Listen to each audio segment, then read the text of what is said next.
Cause sahii tuko kwa modern world, utakuja kurealize one of the oldest ways of chatting is paper writing ama paper chatting.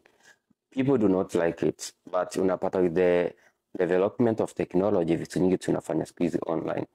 But hata hiyo online kuna mahali you need to comment something or write something about your patient, and then umesikia patients ama nurses wameingia kwa issues ama kwa problems ama kwa ngori cause ya vitu zenye wali document.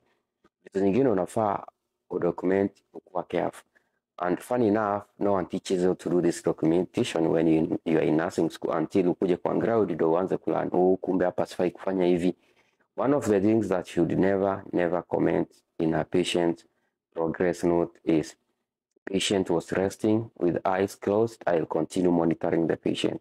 By any chance hiyo patient akakuja kupatikana alifariki ama ameaga kama amelala, and then they always review the chatting that were done, and then they realize like you wrote the patient was asleep, eyes closed, we'll continue to monitor. Wakati mwingine ukifika hapo kama patient kabisa unaona amelala vile ulichat, enda amshe your client, msalimie, mwambie just want to make sure you're okay.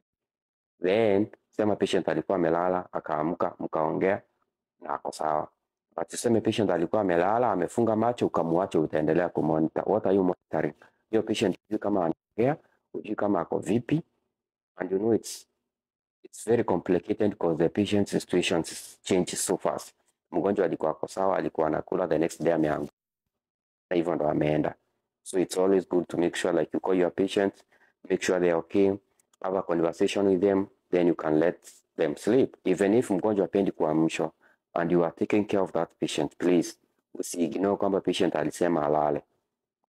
A lot of things happen. Kuna watu wanakuja wataki watoa na wamaliza. So kama ulikaa hapo na mtu amelala, utaki kujua ni kwa nini amelala, na pengine ile kusema mgonjwa wangu asiamshwe ni relative aliweka na wakaacha amefanyia mgonjwa kitu. So always work as a team with the CNAs that you're working with and your fellow nurses.